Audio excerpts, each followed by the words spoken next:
কমলপুর মহকুমার সালেমা থানার এলাকায় সামনে এসেছে এক হৃদয় বিদারক ও চাঞ্চল্যকর ঘটনা। নিজের নাবালিকা কন্যাকে ধর্ষণের অভিযোগে এক ব্যক্তিকে গ্রেফতার করেছে পুলিশ। ঘটনায় গোটা এলাকায় তীব্র প্রতিক্রিয়া দেখা দিয়েছে। পুলিশ সূত্র জানা গেছে, গতকাল রাতে এক মহিলা তার নাবালিকা কন্যাকে নিয়ে সালেমা থানায় হাজির হয়ে স্বামীর বিরুদ্ধে লিখিত অভিযোগ দায়ের করেন। অভিযোগ অনুযায়ী প্রায় 5 মাস আগে কাজের উদ্দেশ্যে তিনি বেঙ্গালুরুতে যান। সেই সময় নিজের ছেলে মেয়েকে তাদের বাবার কাছে রেখে যান। এই সুযোগে অভিযুক্ত ব্যক্তি একাধিকবার নিজের নাবালিকা কন্যাকে যৌন নির্যাতন করে বলে অভিযোগ। সম্প্রতি মহিলা বাড়িতে ফিরে এসে মেয়ের শারীরিক অসুস্থতা লক্ষ্য করেন। পরে তাকে ধলাই জেলা হাসপাতালে ভর্তি করা হয়।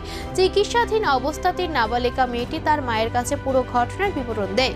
ঘটনার গুরুত্ব বিবেচনা করে সালেমা থানায় একটি নির্দিষ্ট মামলা রুজু করা হয়। অভিযোগের ভিত্তিতে পুলিশ দ্রুত তদন্ত শুরু করে এবং প্রাথমিকভাবে অভিযোগের সত্যতা পাওয়া গেছে বলে জানিয়েছে পুলিশ। এরপর গতকাল রাতে অভিযুক্ত পিতাকে গ্রেফতার করা হয়। আজ তাকে আদালতে পাঠানো হয়েছে। এই নৃশংস ঘটনায় ক্ষোভে ফুটছে স্থানীয়রা। নির্যাতিতার চিকিৎসা ও নিরাপত্তা নিশ্চিত করার পাশাপাশি অভিযুক্তের কঠোর শাস্তির দাবি উঠেছে বিভিন্ন মহল থেকে। একজন মহিলা উনি থানাতে আসেন ওনার নাবালিকা কন্যাকে নিয়ে। থানাতে আসে উনি লিখিত অভিযোগ দায়ের করেন যে ওনার স্বামীর বিরুদ্ধে, যে উনি কাজ করার জন্য যখন বেঙ্গালুরু ছিলেন, আজকে 4-5 মাস আগে উনি যখন কাজ করার জন্য বেঙ্গালুরু ছিলেন এবং ওনার নাবালিকা কন্যা এবং ছেলে ওনার স্বামীর সঙ্গে ওনার নিজ বাড়িতে ছিল।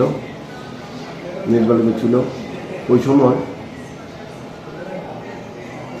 নাকি ওনার স্বামী ওনার নিজ কন্যাকে, অর্থাৎ স্বামী তার নিজ নাবালিকা মেয়েকে রাত্রিবেলা মধ্যবর্তী অবস্থায় কয়েকবার ধর্ষণ করে।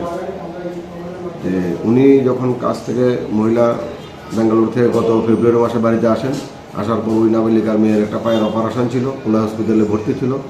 ভর্তি থাকা অবস্থায় নাবালিকা মেয়ে ওর মার কাছে জানায় যে, মা, তুমি যখন বেঙ্গালুরু গেছিলে কাজের উদ্দেশ্যে, তখন আমার বাবা রাত্রিবেলা প্রায়ই মধ্যবর্তী অবস্থায় আমার সঙ্গে এরকম খারাপ কাজ করত। Jadi regenai senana ni bagai keteng bakha ulobe continue kongnai. Bai kene chini health sector chini limited fund jotun saimano hiaba chung hospital chung tabok tang tongu tabok ni modernize hospital